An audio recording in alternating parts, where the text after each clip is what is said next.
At the age of 13, I started getting high because I guess maybe I was just trying to, you know, I don't know, how would you say it? As an escape. Yeah, as an escape. So, you know, I started getting high, I started smoking weed, drinking beer.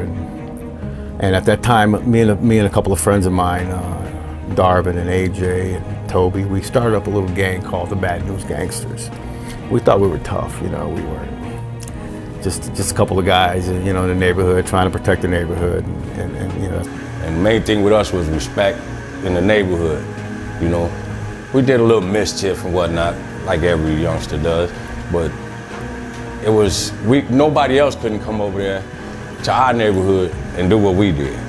You know, and we wasn't letting them break in cars, jump on people, you know, rob old folks and all that, snatch purses, all that kind of stuff. We wasn't allowing that.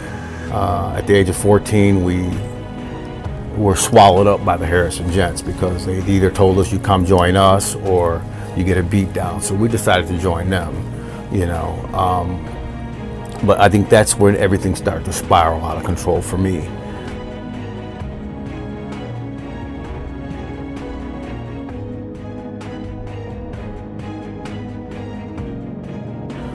I really started dealing heavy at the age of 19. We started running cocaine from Miami to Chicago. We went from acid to weed to acid to cocaine to, we sold everything there was to sell. I mean, whatever the people's demand was. And back, like I said, we grew up in the 70s. There was a demand for a little bit of everything. Up with this guy who lived in Miami, and he was our connection. And he brought some to Chicago one time and said, "Hey, we can do this." And so we said, "Let's do it." You know, and this is when we expanded. You know, as far as just being gangbangers, now we were big time drug dealers. We would put kilos of cocaine, we would wrap it in banana peels and coffee grains.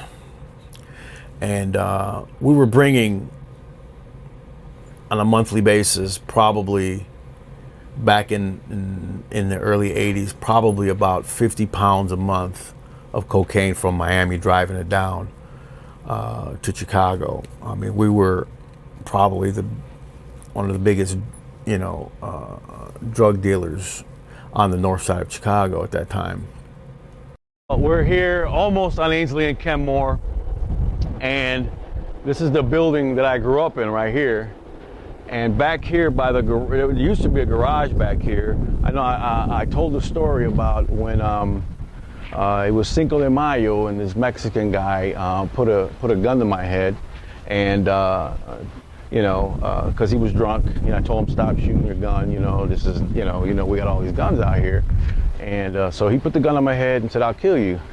And so I was talking to him in English and Spanish and told him, you know, chill out, chill out. So he finally put it down, and as he was dropping the gun down to about right here, I grabbed it, and we wrestled for it. And my mom was watching the whole time. Okay, she's screaming and screaming and screaming. And then all she heard, you know, was a pow. The gun went off, shot the guy in the leg, blew a hole in his leg about that big, because he had dum-dum bullets in it.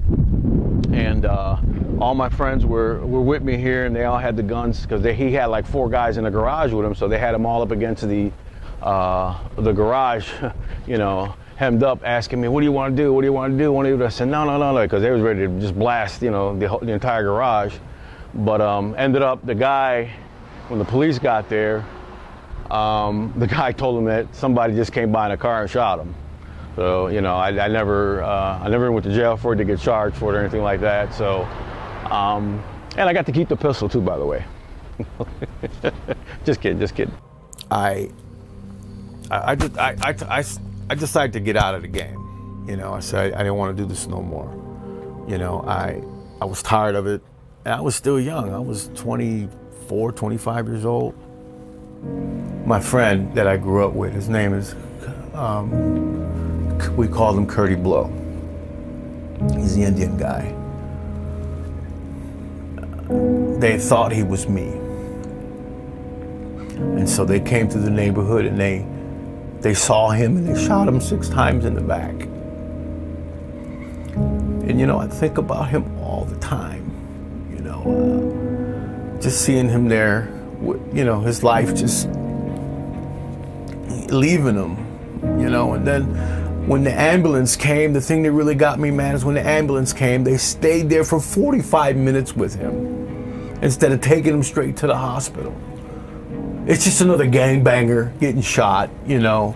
I mean, that was their thinking. But, you know, the harder part about that is that his girlfriend was 7 months pregnant with his son. And so he never got to know his daddy. Never got to know his daddy.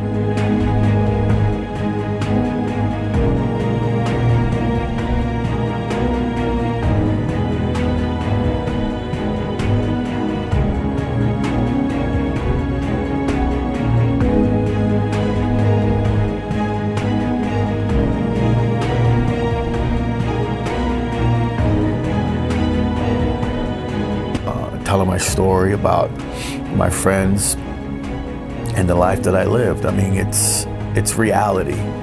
You know, it's what's happening right now, still to this day. Fathers, you know, I say to you, be a father. Take a step up to the plate, okay? Show your kid, you know, what a man is supposed to be. Guide them. Okay, direct them, because you know what? They need us.